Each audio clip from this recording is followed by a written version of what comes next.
Escrituras no livro do profeta Ageu. Sim, tem na Bíblia, sim. Tem. Profeta Ageu, está lá, vai para o finalzinho do Velho Testamento e vai voltando, que é mais fácil, né? Você estava em Malaquias, volta um pouquinho, está ali em Ageu. Tem o índice também que você pode escolher. Profeta Ageu. Profeta Ageu fica entre os profetas menores, né? Conhecido como profeta menor. Profeta Ageu era conhecido como o profeta. O profeta. Não falavam, quase não se falava o nome dele. Ele tinha como um codinome, o profeta. Profeta Ageu fez parte de um grupo de homens que profetizaram a respeito da saída do povo da Babilônia e a chegada desse povo em Jerusalém. Ele é conhecido como um dos profetas menores, não por ele ser de pequena estatura, ou por ter escrito poucas coisas, porque você vai perceber que o livro do profeta Ageu tem apenas dois capítulos. Então, muito fácil de ler, né? É muito usado para aquelas pessoas que querem dizer que lê um capítulo, que lê um livro da Bíblia por dia, né? Então, ele leu o profeta Ageu, que tem 2 capítulos, e já leu o livro. Então, está aqui, ele é conhecido como profeta menor, apenas por ter profetizado pouco tempo, tá? São pessoas que profetizaram pouco tempo. Então, eu quero ler com você, profeta Ageu, capítulo 2, verso de número 9. É muito bem conhecido, as pessoas conhecem muito, como é usado de muitas formas, mas hoje eu quero tratar com você a respeito disso. Diz assim: a glória desta última casa será maior do que a da primeira, diz o Senhor dos Exércitos. Neste lugar darei paz, diz o Senhor dos Exércitos. Amém, igreja? Neste lugar darei paz, diz o Senhor dos Exércitos dos anjos. Pai, muito obrigado por esta palavra. Que ela venha, Senhor, nos compungir nesta hora. Que ela venha nos mudar, Senhor, venha nos transformar, venha mexer com o nosso eu, com o nosso ego, com o nosso caráter, com a nossa índole. Que ela venha, Senhor, nos transformar para a glória do Teu santo nome. Que saímos daqui melhor que quando chegamos, para a glória de Deus. Amém e amém, Jesus. Queridos, o livro do profeta Ageu é um dos primeiros livros escritos, ou melhor, o primeiro livro escrito pós-exílio. Assim que ele foi o primeiro profeta que profetizou após a saída do povo do exílio babilônico, onde esse povo passou pelo menos 70 anos, como nós pregamos há alguns dias atrás aqui. Eu estou falando nesses domingos, não sei se você percebeu, eu estou falando sempre sobre restauração. Falamos do filho pródigo, restaurando um relacionamento, falamos de outros temas, então eu tenho procurado falar sobre restauração, e hoje não vai ser diferente. E esse profeta, ele profetiza 18 anos aproximadamente, após a saída do povo da Babilônia em direção a Jerusalém. Quando esse profeta, ele profetiza, ele tem como companheiros, ele tem como pessoas no seu contexto, o livro também de Zacarias e o livro também de Malaquias, que nós acabamos de ouvir aqui. Tudo isso faz parte de livros que profetas escreveram logo na chegada do povo que saiu cativo de Babilônia e se chega em Jerusalém. A gente ouve também, como a gente já ministrou aqui no livro de Esdras, no livro de Neemias, a gente ouve também falar dessa saída, esse povo que sai de Babilônia e vai para Jerusalém. Então, Neemias e Esdras, ou Esdras e Neemias, falam também dessa história, estão dentro desse contexto. 70 anos de história, esses homens contam nos seus livros a saída, e a gente conhece bastante disso também. Alguns historiadores, a maioria deles, dizem que Esdras e Neemias é um livro só, que com o passar do tempo acabou sendo separados, mas na verdade, alguns dizem que foi Esdras que escreveu Neemias e Esdras, e que é apenas um livro. A volta desse povo de Babilônia, que tinha sido cativo em Babilônia, por Nabucodonosor, a volta desse povo foi permitida pelo rei Ciro da Pérsia. O rei Ciro da Pérsia recebe uma ordem da parte de Deus e manda e dá um decreto para que todo judeu saísse de Babilônia e voltasse para Jerusalém, porque Jerusalém estava destruída já há 70 anos, porque Deus havia permitido, por causa da desobediência do povo, por causa da falta de comprometimento do povo com Deus, o povo novamente tinha se afastado. Deus vinha falando através de Jeremias, falou através de Isaías, falou através de vários homens, mas eles não acreditaram e foram cativos. Daniel falou sobre isso também, e vários profetas falaram sobre isso, mas eles não acreditaram, foram cativos, ficaram 70 anos, Deus teve misericórdia, foi lá, tirou esse povo e mandou de volta para Jerusalém, reconstruir a cidade de Jerusalém. Quando Ageu recebe de Deus a ordem, como eu acabei de dizer, quando Ageu recebe a ordem, já fazia aproximadamente 18 anos que esses homens estavam lá. Já faziam 18 anos que a primeira leva, o primeiro grupo de judeus havia chegado em Jerusalém. E essa primeira leva, ela chega sob o comando de Esdras. Esdras que era um escriba, Esdras que era um escritor da lei. Então essa primeira turma chega lá, chega em Jerusalém, depois logo chega a segunda e a terceira grupo. Esse primeiro grupo foi escolhido as pessoas mais inteligentes, os nobres, os sábios, né? Os primeiros foram, primeiro foi conduzido esse povo, nobres, sábios, os mais cultos que estavam em Babilônia foram levados para Jerusalém. Depois Neemias, ou melhor, depois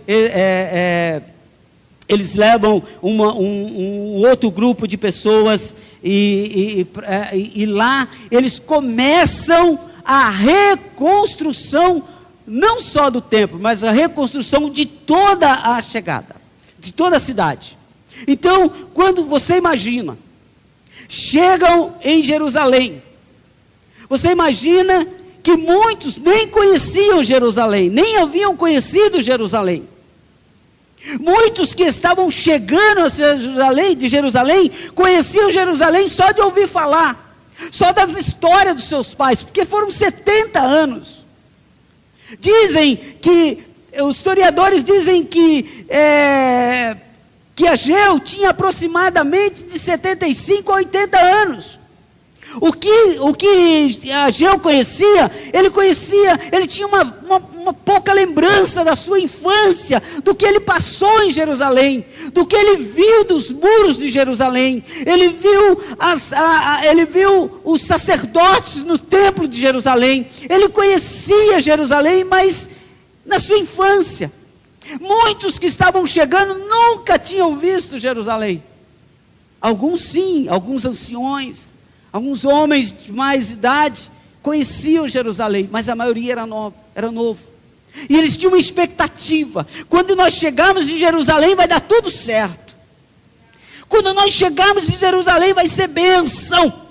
Quando nós chegarmos em Jerusalém, a nossa plantação nós vamos colocar a nossa plantação de volta, nós vamos recuperar a nossa terra. Quando nós chegarmos em Jerusalém, nós vamos reformar a nossa casa, nós vamos voltar para a casa onde nós tínhamos, vamos recuperar as nossas terras, vamos viver confortavelmente, nós vamos construir o templo do Senhor novamente, nós vamos adorar o Senhor lá no templo que Salomão construiu, nós vamos restaurar aquilo. E eles voltaram animados, felizes, e começaram a construção do templo.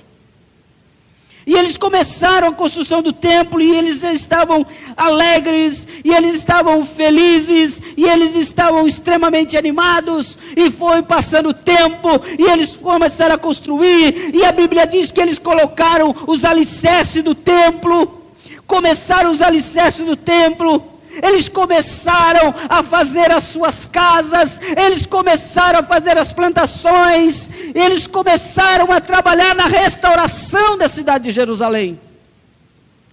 Mas a Bíblia diz que teve um povo que se levantou contra. Houve um povo que se levantou contra, para que o templo não fosse levantado. Houve um povo que se levantou contra, para que as casas não fossem restauradas. Houve um povo que se levantou contra, para que as plantações, as fazendas não fossem restauradas, para que o muro não fosse restaurado, para que a cidade de Jerusalém não se tornasse uma potência novamente. E eles mandaram uma carta para o rei Dário, que era o rei daquela época, e disseram: olha, não deixe Jerusalém ser levantada, não deixe esse povo levantar o templo novamente, não deixe esse povo levantar os muros de Jerusalém, não deixe esse povo ficarem confortavelmente nas suas casas, não deixe esse povo levantar as plantações, não deixe esse povo ser restaurado. Porque se esse povo for restaurado, eles serão fortes. Se esse povo for restaurado, ninguém poderá com eles. Se esse povo for restaurado, o seu império está em perigo. Porque o Deus desse povo é um Deus poderoso. E eles começaram a se levantar contra esse povo. E começaram a dizer para o rei, até que o rei, temendo, mandou um decreto. O rei, temendo, mandou um decreto e mandou paralisar a construção do templo. E eles ficaram com medo, eles assustados, ficaram com medo e começaram a diminuir no trabalho. E aí, Deus, quando percebeu que eles estavam com medo, quando Deus percebeu que eles estavam desistindo daquilo para a qual eles tinham sido chamados, quando Deus percebeu que eles estavam esquecendo para o que, qual é o motivo deles estarem em Jerusalém, Deus levantou o profeta Ageu e foi falar com eles. E eu tenho uma palavra da parte de Deus para minha, para a sua vida, para a igreja Restauração e Vida.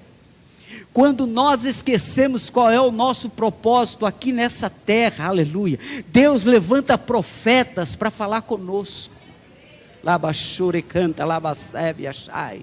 Quando nós saímos animados, saímos felizes, quando nós saímos determinado a algo, porque Deus nos colocou no caminho e disse: vai, aleluia, assim como Deus disse com Josué: vai nessa tua força, aleluia, assim como Deus diz aos profetas: não olhe para a direita, não olhe para a esquerda, não te mandei eu, aleluia, então vá, aleluia, faça, sou eu contigo.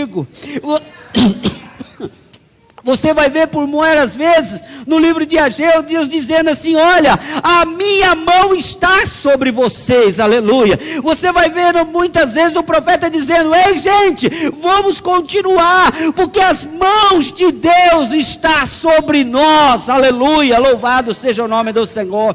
Então quando Deus viu isso, Deus chegou a Ageu e disse assim: vá lá e fala com o meu povo, diga para o meu povo, exorte o meu povo a respeito do caminho que eles escolheram. Você vai ver algumas vezes Deus falando sobre isso aqui no livro de Ageu. O caminho que eles escolheram. Falam para eles, mostrem para eles aonde levou o caminho que eles escolheram. Deixa eu dizer aqui para você nesta noite, em nome de Jesus: cuidado com o caminho que você está escolhendo. Deus tem os seus desígnios, Deus tem o seu falar, Deus tem um caminho para a igreja Restauração e Vida. Deus tem um caminho para você, meu querido. Deus tem um caminho para a sua família, aleluia. Pai, Deus tem um caminho para você conduzir a sua família, pai. Mãe, Deus tem um caminho para você conduzir a sua família. Olha, esposa, Deus tem um caminho para você conduzir o seu casamento. Olha, marido, Deus tem um caminho para você conduzir, aleluia, o seu matrimônio. Olha, filho, aleluia, Deus tem um caminho para você conduzir a sua família, o seu pai, a sua mãe e os seus irmãos. E eu ainda digo mais: olha, obreiro, Deus tem um caminho para você conduzir o seu ministério, aleluia. Olha, músicos, Deus tem um caminho para você conduzir aquilo que Ele te colocou nas mãos, louvado seja o nome do Senhor. Deus tem um caminho. Deus fala através do profeta Ageu que eles haviam escolhido o caminho errado. Vocês escolheram os caminhos errados. E nós vamos ler aqui, para que você possa entender um pouquinho do que eu quero falar nessa noite. Diz assim, no primeiro dia, Ageu capítulo 1, no primeiro dia do 6º mês do 2º ano do reinado de Dário, a palavra do Senhor veio por meio do profeta Ageu ao governador de Judá, Zorobabel, filho de Zeatiel, e sumo sacerdote Josué, filho de Josadaque, dizendo: assim diz o Senhor dos Exércitos, este povo afirma: ainda não chegou o tempo de reconstruir a casa do Senhor. Por isso a palavra do Senhor veio novamente por meio do profeta Ageu: acaso é tempo de vocês morarem em casa de fino acabamento, enquanto a minha casa continua destruída? Agora sim diz o Senhor dos Exércitos: vejam onde os seus caminhos o levaram. Vejam onde os seus caminhos os levaram. E ele diz assim: vocês têm plantado muito e colhido pouco. Vocês comem, mas não se fartam. Bebem, mas não se satisfazem. Vestem-se, mas não se aquecem. Aquele que recebe salário, recebe-o para colocá-lo numa bolsa furada. Assim diz o Senhor. Deus levantou Ageu para dizer: olha, vocês escolheram o caminho errado. Sabe por quê? Porque Deus diz para eles: não eram as suas belas casas que era para vocês terem prioridade, não era para construir a casa de vocês a prioridade. Sabe o que Deus estava falando? Não era que Deus queria que eles ficassem ao relento, mas Deus estava falando assim: não é o conforto de vocês que é a prioridade, aleluia. Eu vou confortar vocês aonde quer que vocês estejam. Por isso que o Salmo 91 diz: aquele que habita no esconderijo do Altíssimo, a sombra do Onipotente descansará. Não tem casa, aleluia, que dê o conforto que dá a presença de Deus na sua vida. Rabashurekandalamanai. Eles se preocuparam com o conforto. Vamos construir a nossa bela casa, vamos fazer uma casa confortável, vamos fazer uma casa bonita, mas não estavam preocupados com a presença de Deus. Eu vou dizer para você, aleluia, e sem medo de errar, irmão, e sem nenhuma hipocrisia, não há palácio nesse mundo confortável se Deus não estiver no meio dele, aleluia. Não há palácio confortável nesse lugar se a paz do Senhor não estiver dentro dela. É melhor morar no casebre com a paz do Senhor do que em guerra dentro de um palácio. Foi isso que Deus falou assim: olha, a prioridade não é a casa de vocês, a prioridade não era a plantação, não era vocês reconstruírem a plantação de vocês, não era reconstruir a fazenda de vocês. Sabe por quê? Porque quando Deus viu eles preocupados em fazer a fazenda deles, Deus viu eles preocupados com o alimento, viu eles preocupados com a sua fonte de renda. Muitos de nós estamos assim. Estamos preocupados com a nossa fonte de renda.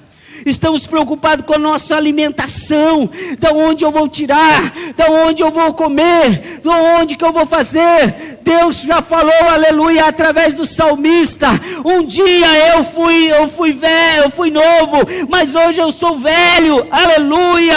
Mas eu nunca vi um justo sequer mendigar o pão. Eu quero dizer para você, aleluia, não se preocupe com o dia de amanhã. Se Deus te alimentou hoje, é o mesmo Deus que vai te alimentar amanhã. Nós acabamos de ouvir pelo Fábio aqui, aleluia. Não tem crise para Deus, não tem dificuldade para Deus. Deus abre porta onde não existe porta. Deus coloca você, aleluia, por cabeça aonde Ele quiser. Louvado seja o nome do Senhor. Quando o Fábio sai para visitar a empresa, eu não sei se você prestou atenção, ele não saiu para buscar um emprego lá na outra empresa, ele sai para visitar, porque fazia parte do trabalho dele. Mas quando ele chegou lá, Deus já estava preparando uma porta aberta, aleluia, porque, aleluia, o Senhor cuida dos seus. Aleluia. Sabe por que Deus estava cuidando do Fábio? Porque Ele estava cuidando de Jerusalém. Aleluia, louvado seja o nome do Senhor. Cuida de Jerusalém, Deus cuidará de você. E Ele está dizendo: buscai primeiro o reino de Deus. Aleluia, Deus fala isso conosco nesta noite. Aleluia, não se preocupe com o dia de amanhã. Buscai primeiro o reino de Deus e a sua justiça, as demais coisas Ele vai acrescentar. Aleluia. Não larga o tijolo que Deus colocou nas tuas mãos. Aleluia. Não larga a vassoura que Deus colocou nas tuas mãos. Não larga o microfone que Deus colocou nas tuas mãos. Não larga o ministério que Deus colocou nas tuas mãos por nada. Aleluia. Busque primeiro o reino de Deus e as demais coisas Ele vai te garantir. Não abra tempo do seu tempo de oração, aleluia, por causa do seu trabalho. Levante meia hora mais cedo e ore. Alabashurekandalamanai. Não levante, não abre mão do seu tempo de oração, do seu tempo de jejum. Não abra mão da sua comunhão com Deus, aleluia, de vir no culto da oração, de vir no culto da quarta-feira por causa do seu trabalho. Não, aleluia, cuide de Jerusalém. Deus cuidará de você, louvado seja o nome do Senhor. Sabe por quê? Porque o reino de Deus não é comida e nem é bebida, mas justiça, paz e alegria no Espírito Santo. Aleluia. Diz o profeta, diz Paulo em Romanos capítulo 14, verso 17. Mas o povo estava preocupado: vamos construir, vamos preparar o nosso alimento, o nosso ganha-pão, a nossa fonte de renda. E Deus fala assim, através do profeta: não eram os muros. Eu estudando o livro de Neemias, é a coisa mais linda, porque quando chegam alguns irmãos de Neemias e conversam com ele, e mais algumas outras pessoas, ele pergunta como que estão os muros. Ele diz assim: continuam quebrados, continuam destruídos. Mas não faz 18 anos que esse povo está lá? Faz. E cadê o povo para levantar esse muro? Mas não, eles não foram para lá? Que eles não estão trabalhando? Cadê os nobres? Cadê os ricos? Cadê os famosos? Cadê os inteligentes? Não construíram os muros? Não. O povo está em grande desgraça. Olha só, irmãos, Deus tinha mandado o povo para Jerusalém, para o lugar da bênção, e o povo estava em desgraça. O povo estava em desgraça. E Deus diz assim: não é os muros, o problema que vocês estão em desgraça é porque vocês começaram no caminho errado. Não era a casa, não era o alimento, e nem era a segurança, porque muros significava segurança. Vamos fazer, eu vou me assegurar, eu vou me guardar. Mas a Bíblia diz assim lá no Salmo 127, verso 1 e verso 2. Eu vou ler para você: se o Senhor não edificar a casa, em vão trabalha os que a edificam. Se o Senhor não estiver no nosso meio edificando a casa, em vão é aqueles que a edificam. Sabe por quê? Porque vem a chuva e leva embora. Vem a tempestade e derruba tudo. Vem um terremoto, acaba com tudo. Sabe por quê? Porque tudo é do Senhor. E se nós não chamarmos Ele para estar no nosso meio, aleluia, em vão está fazendo aquele que edifica. Louvado seja o nome do Senhor.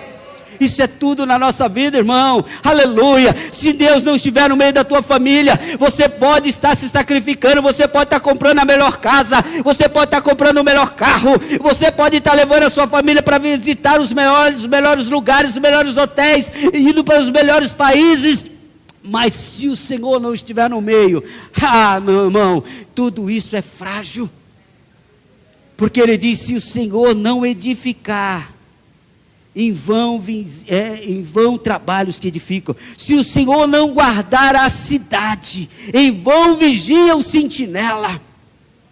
Sabe o que ele estava dizendo? Construa os muros, levante os muros de 2 metros, de 3 metros, de 5 metros, de 10 metros de altura, mas se eu não guardar, aleluia, não tem quem guarde.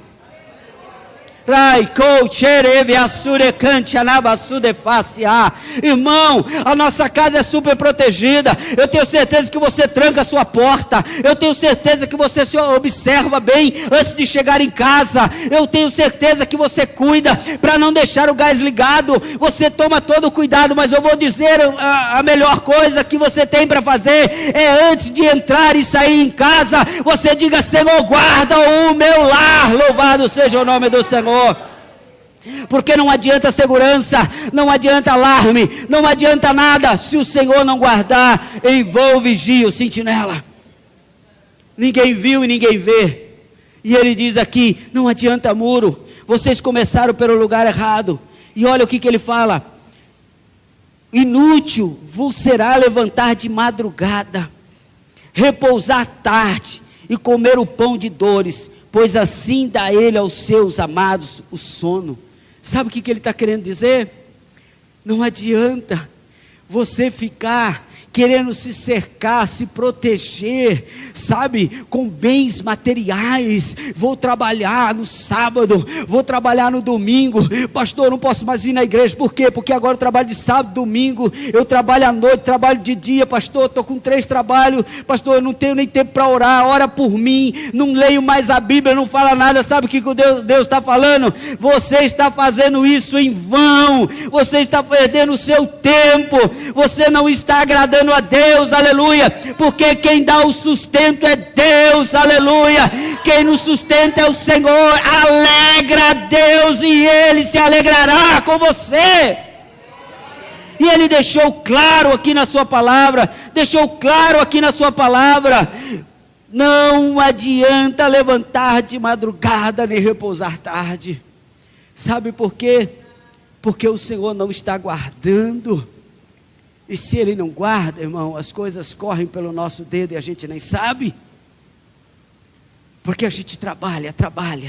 Deus exorta o povo, deixando claro o porquê, nesses 18 anos que ali estavam, não tinham visto grande progresso. Eu amo esse Deus, e eu creio que você também ama. Sabe por quê? Porque Ele não deixa nada em oculto. Olha para o seu irmão lindo que está do seu lado, diz para ele assim: Deus não deixa nada em oculto.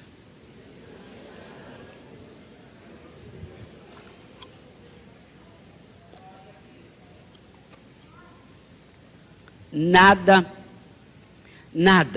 fica oculto diante de Deus.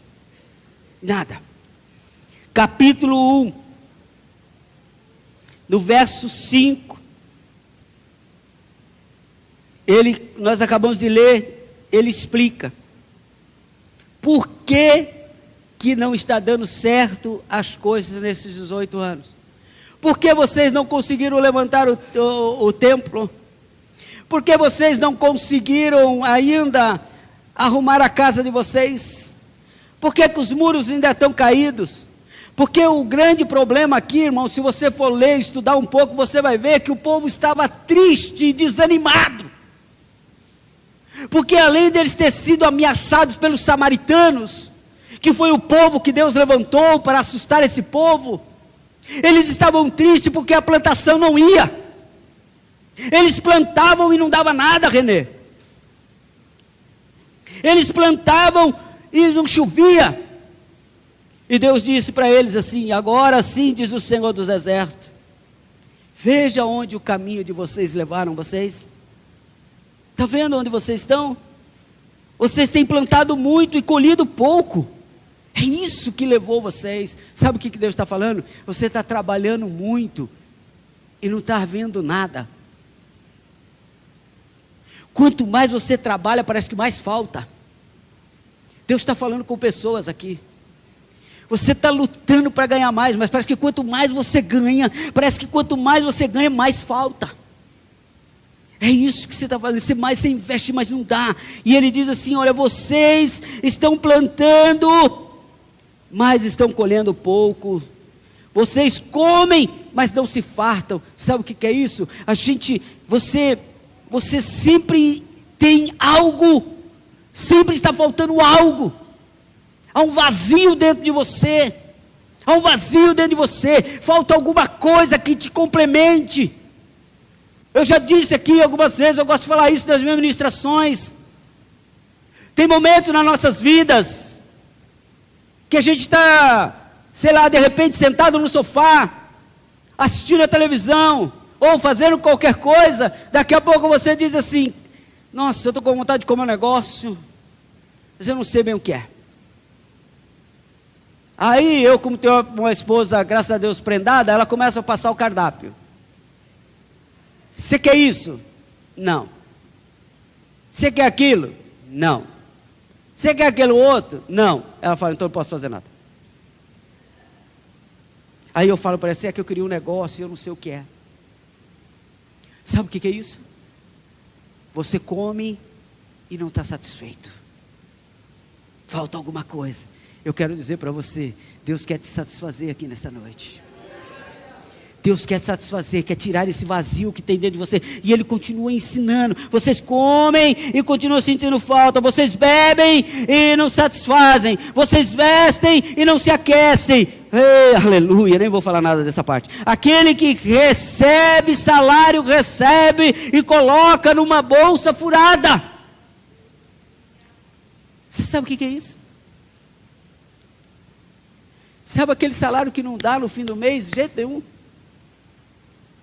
Dia 20 você já está desesperado. Dia 19 você já está dizendo: meu Deus do céu, ainda falta tanto e não vai. Sabe por quê? Porque parece que não rende, não cresce, não prospera. Sabe? Hoje eu não sei se ainda tem esse negócio, mas eu me lembro que a minha mãe, quando ensinava a minha irmã a cozinhar, que antigamente as mães ensinavam as filhas a cozinhar, né? Hoje as filhas ensinam as mães a mexer no WhatsApp. Mudou um pouquinho. Mas antigamente as filhas ensinavam, a mãe ensinava. E eu via minha mãe falando para minha irmã assim: ó, Clênis, você tem que fazer de um jeito. Lá ela ensinava assim: porque o arroz precisa crescer. Não pode ficar esse arroz minguado. Tinha dia que a minha irmã, ainda bem que ela não veio no culto hoje. Tinha dia que a minha irmã veio, ela fazia o arroz, que quando você jogava assim no prato, ele caía tudo para fora, porque seco,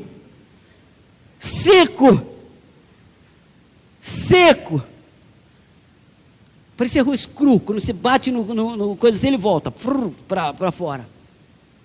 Não rendia, ficava lá no meio da panela. Minha mãe falava: o que você está fazendo?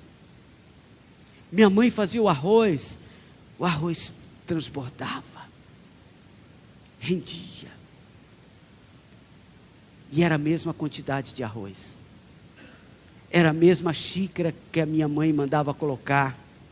A minha irmã colocava. E minha mãe, e não rendia. Mas a minha mãe colocava e rendia. Sabe por quê? Porque a minha mãe tinha o caminho certo. Ela sabia o caminho certo de fazer o arroz. Eu quero ensinar para você aqui, através da Bíblia, e nos foi já ensinado hoje aqui, o caminho certo para fazer render aquilo que Deus coloca na sua mão. É fazer render aquilo que Deus coloca na sua mão, irmão, aleluia. Não é, aleluia, para você sair esnobando, esbanjando, não é isso não, aleluia. É para que você tenha o pão nosso de cada dia, aleluia. É para que você não passe necessidade, é para que você não passe aperto, aleluia. Deus vai render, vai fazer render, vai multiplicar, aleluia. Sabe como Deus faz isso, aleluia? Ele corta a conta na farmácia, você não vai precisar gastar com remédio, aleluia. Ele ajuda lá de alguma forma para que o carro não quebre, aleluia. Ele dá um jeito, aleluia, para que as coisas da sua casa continuem andando certo, para que você não gaste, aleluia. Deus te protege através do dízimo e da oferta, irmão. Deus te protege através de você investir em Jerusalém. Aí, para a gente entender, eu achei lindo, porque quando mudamos os desígnios de Deus, presta atenção, quando nós mudamos os desígnios de Deus, priorizamos os nossos desígnios, nós corremos um risco, um grande risco, de acontecer grandes tragédias nas nossas vidas. Quando Deus tem um desígnio para nós, e nós dizemos assim, não, eu não vou para esse lugar aqui não, eu vou por aqui. Eu tenho certeza que alguns homens, a gente jamais vai confirmar isso. Mas, cá entre nós, já teve dias que a mulher falou assim, vai por aqui, bem, aqui a gente conhece, fica na sua. Eu tenho um atalho, deixa comigo.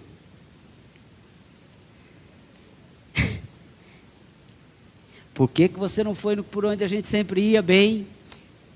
Amor, agora eu tenho ex. Agora eu sou outro cara. Deixa comigo, eu vou por aqui. Aí você se perde. Mas você não fala que está perdido. Você fica na sua. Mas amor, não está longe, está nada bem. Sei o que estou fazendo. Louco para achar uma placa da cidade que está indo lá para ver se você vai junto. Aleluia. Então, quando a gente muda os desígnios, a gente corre um risco de acontecer tragédia nas nossas vidas. Mas olha que lindo, o mesmo Deus que mostra a ferida, é o mesmo Deus que mostra a cura. Aleluia, por isso que eu amo esse Deus, irmãos, aleluia, porque Ele não deixa nada oculto. Deus não é um Deus que vai ficar te culpando, falando um monte de coisa, não, Ele mostra onde você errou, e fala para você, agora eu tenho um caminho certo para a sua vida, você quer? Aleluia. Ele não diz, olha, está errado, fique aí, joga fora, coloca você de canto, não. Ele diz assim, você escolheu o caminho errado, mas eu tenho um caminho certo, vem comigo. Aleluia. E hoje, nesta noite, Deus está chamando a igreja, restauração e vida, e está dizendo, vem comigo, aleluia. Se você errou, vem comigo, aleluia. Se você errou o seu caminho, vem comigo. Eu tenho o caminho da cura para a sua vida. Eu tenho o caminho que vai sarar a sua vida. E o caminho da cura está a partir do verso 7.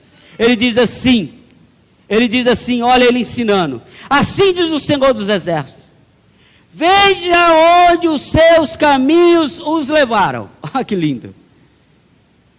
E eu quero dizer para você aqui, dá uma olhada onde o caminho que a gente escolhe pode nos levar. E ele diz assim: suba um monte para trazer madeira, construam o templo, para que eu me alegre e nele seja glorificado, diz o Senhor. Vocês esperavam muito, mas eis que veio pouco. E o que vocês trouxeram para casa, Deus está falando, eu dissipei com um sopro. E por que o fiz? Pergunta o Senhor dos Exércitos. Por causa do meu templo, que ainda está destruído. Enquanto cada um de vocês se ocupa com a sua própria casa, por isso, por causa de vocês, o céu reteve o orvalho e a terra deixou de dar o seu fruto.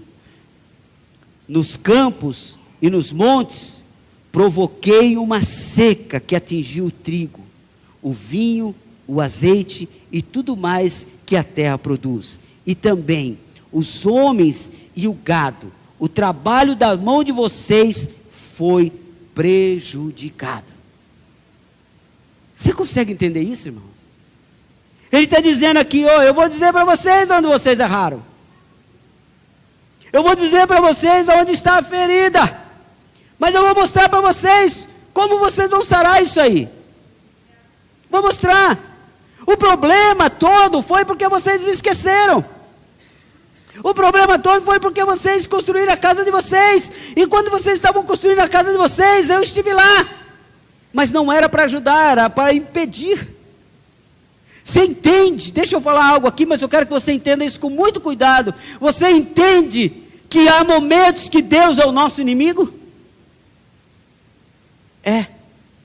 Deus estava dizendo assim, fui eu que cerrei o céu. Fui eu que não deixei. Aí a gente fala, que faz campanha para o diabo sair, Não, o diabo nem está lá, é Deus. É Deus. Deus está lá. Dizendo assim, eu não posso deixar você prosperar, porque você esqueceu dos desígnios que eu te passei. Se eu deixar você prosperar, mais longe você vai ficar de mim. Se a pessoa, se Deus tivesse prosperado eles na plantação, tivesse deixado erguer o muro, tivesse feito a casa bonitinho, a casa do Senhor estava lá, as moscas. Mas Deus falou assim, fui eu que cerrei. Não, a partir daí, todo o povo, quando Ageu fala isso, a partir daí, todo o povo se levanta e se propõe a edificar o templo. Aí, irmãos, a coisa muda. Não há dúvida que Deus convoca hoje a igreja restauração, convoca o seu povo para uma grande restauração. Nós só iremos restaurar se estivermos restaurados. Nós precisamos restaurar o nosso templo. Não é essas paredes aqui. Essas paredes precisam ser cuidadas. Esse prédio precisa da sua ajuda para nós conseguirmos ficar aqui dentro. Mas você precisa restaurar o seu templo. Porque se você não restaurar o seu templo, se nós não restaurarmos o nosso templo, nós não teremos amor para com esse templo. Você entendeu? Só quem ama a Deus, ama as coisas que Deus ama. Deus hoje não trabalha mais em templo, você vai me dizer. Deus não habita em templo feito por homens, talvez você vai me dizer. Mas eu vou dizer para você, Deus ama a sua igreja, e a sua igreja precisa se reunir em algum lugar. Deus ama quando o povo de Deus se reúne. E se é aqui que o povo de Deus se reúne, se é aqui que o povo de Deus se alegra, se é aqui que Deus pode juntar o povo para falar, Deus ama esse lugar, louvado seja o nome do Senhor. Mas antes dele amar esse lugar, Ele vai amar este lugar aqui, aleluia. Ele ama este lugar, aleluia, que Ele escolheu para morar, aleluia. Sexta-feira eu disse aqui, aleluia, a nossa casa é casa de Deus, aleluia. Foi aqui que Deus falou assim, eu vou morar lá, e vocês vão se juntar num templo e me adorar, louvado seja o nome do Senhor. Então, Ele chama a igreja para uma restauração. Deus nos convoca, sabe para quê? Para nós restaurarmos altares. É os altares que nós precisamos restaurar, irmãos. Às vezes nós estamos preocupados em restaurar o muro, restaurar a plantação, restaurar aquilo outro, e Deus está dizendo assim: eu quero adoração, eu quero adoração, eu quero oferta de adoração, mas nos nossos altares estão quebrados. Como está o seu altar de oração, meu irmão? Como está o seu altar de adoração? Porque Deus fez de mim e fez de você um altar. Como está o seu altar de fidelidade com Deus? Qual foi as promessas que você fez para Deus? E hoje, quando Deus vai procurar um altar, Ele não tem. Rabashure canta lamanai. Como está o seu altar junto a Deus? Você lembra quando o profeta Elias teve a sua batalha com os 450 profetas de Baal? Ele disse para os profetas: façam o altar. Eles fizeram o altar, choraram, pediram, não derramou fogo. Não derramou fogo. Sabe o que Elias fez? Foi lá restaurar o altar. Eu tenho uma palavra da parte de Deus para você, Igreja Restauração e Vida. Para mim, Abimael, pastor da Igreja Restauração e Vida, Deus não aceita adoração em altares estranhos. Não, oh, aleluia. Deus não aceita adoração em altares estranhos. Elias, sabe o que Elias fez? Ele destruiu, ele desmanchou todo aquele altar, porque aquele altar era estranho, e construiu um outro altar. Ele disse: eu vou restaurar esse altar aqui, aleluia. E quando eu orar, Deus vai descer do céu e vai lamber a água, aleluia, vai tomar tudo para Ele, porque é um altar santo, não é estranho, aleluia, não é para outros, é somente para Deus. Deus não recebe adoração de altares estranhos. Deus não recebe adoração de quem está em cima do muro. Deus não recebe adoração de quem não sabe se é e se não é, que um dia está, outro dia não está mais. Deus recebe adoração de quem completa o altar e diz: Deus, esse altar é para o Senhor. Todos saberão que esse altar é para o Senhor. Aleluia. Tem gente que quer emprestar o seu altar, ou emprestar o altar de outro. Deus não aceita, não.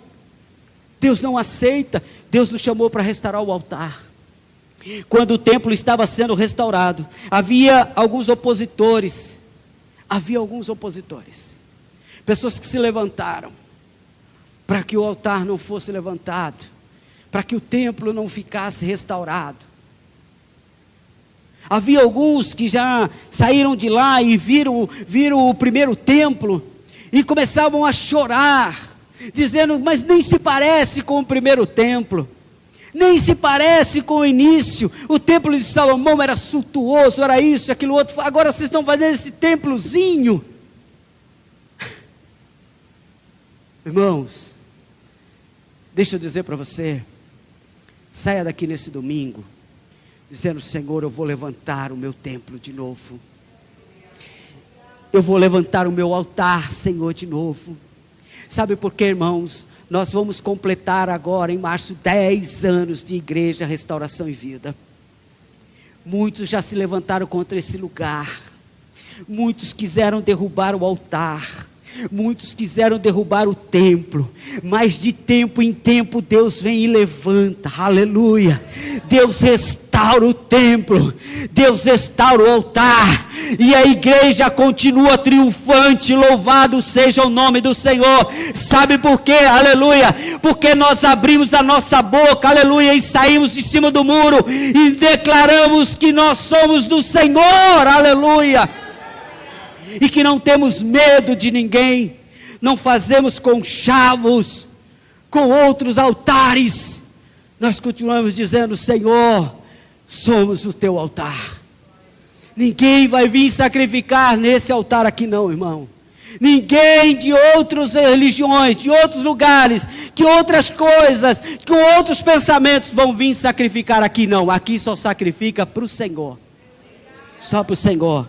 Aí eu encerro, e queria que o grupo de louvor viesse aqui, Eu encerro dizendo para você assim, quando o templo estava lá nessa grande dificuldade, as pessoas falando que não ia dar, que o templo não era tão bonito, aí eles construíram, o templo estava pronto. Quando os anciões começaram a chorar e reclamar com Ageu que o templo não era tão bonito, Deus entrou no meio do povo. Eu tenho uma palavra de Deus para a sua vida. Todas as vezes que quiserem te desanimar, continue no altar de Deus. Continue sendo o altar de Deus. Continue sendo o templo de Deus, porque Deus vai intervir. Deus vai entrar no meio. E não vai precisar você falar nada. Deus vai ser a sua resposta. Fala para o seu irmão, Deus será a sua resposta. Deus será a sua resposta. Deus será a sua resposta. Olha o que Deus fala. Olha o que Deus fala. Ageu 2:7. Eu farei tremer todas as nações. Quando o povo estava reclamando, Deus falou assim: o templo é para mim. Vocês estão pensando que é para quem? Vocês estão pensando que esse templo aqui é para quem? É para mim esse templo.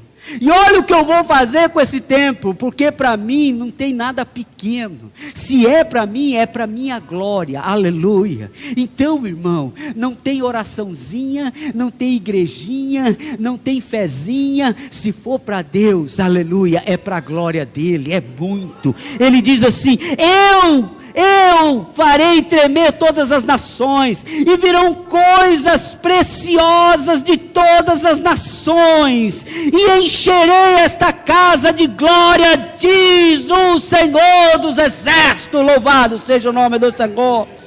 Eu tenho uma notícia aqui para você, aleluia. Deus diz que vai encher a tua casa de glória. Deus diz que vai encher o teu templo de glória, aleluia. Mesmo que todos sejam contra, mas se você alegrar o coração de Deus, se o templo agradar a Deus, se o altar agradar a Deus, não importa agradar os homens, importa agradar a Ele, Ele vai encher. Louvado seja o nome do Senhor. Falam mal de você, criticam você, se levantam contra você, fazem 1000 coisas contra você, não tem problema. Deus está fazendo, eu vou fazer tremer. Oh, aleluia, vão saber que eu sou com você. Louvado seja o nome do Senhor. Vão saber, aleluia. Sabe por quê? Porque eu vou encher você da minha glória. Canta lamanai.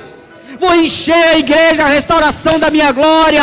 Vou encher os membros da igreja, a restauração da minha glória. Levante-se quem se levantar. Eu adoro, aleluia, nesse lugar. Porque Deus enche esse lugar. E Ele termina dizendo assim: e tem mais para quem não acredita. E tem mais para quem está chorando. E tem mais para quem está trabalhando contra a igreja do Senhor. E tem mais para quem está lutando para que esse templo não seja restaurado. E que as pessoas não venham. E que as pessoas não venham aqui adorar. Eu já disse que eu vou trazer pessoas de todos os lugares e encherei esse casa da minha glória. E eu ainda vou dizer para você. Ele quis dizer assim para os anciões: vocês lembram lá do templo de Salomão? Era bonito, não era? Era. Tinha ouro, não tinha? Tinha. Tinha bronze? Tinha. Tinha as colunas de mármore? Tinha. Mas eu vou dizer para você, nesse aqui vai ter algo especial. Nesse talvez não tenha tanto ouro. Nesse talvez não tenha tanto mármore. Esse também não tenha tanta coisa preciosa. Mas eu tenho uma promessa para esse templo. A glória, aleluia, do segundo templo. A glória do templo que foi restaurado. A glória do templo, aleluia, que restaurou o altar. A glória do templo, aleluia, que entendeu que a adoração a mim é prioridade. Essa glória será maior, aleluia, do que no templo de Salomão. Louvado seja o nome do Senhor. essa glória, aleluia, será maior. Sabe por quê, irmão? Que Deus fala isso através do seu profeta, que a segunda glória será maior, porque agora era com o arrependimento. O povo tinha entendido. Ah, Pai do céu, nós entendemos. Ficamos 70 anos e erramos de novo, mas agora nós entendemos, Senhor. Nós entendemos e nós nos arrependemos diante do Senhor. E quando Deus viu o arrependimento, Ele diz: a glória do segundo templo será maior do que a primeira, porque agora a glória, aleluia, é regada de arrependimento, aleluia, é regada de verdade, de sinceridade. E eu quero convidar você para ficar em pé nessa hora.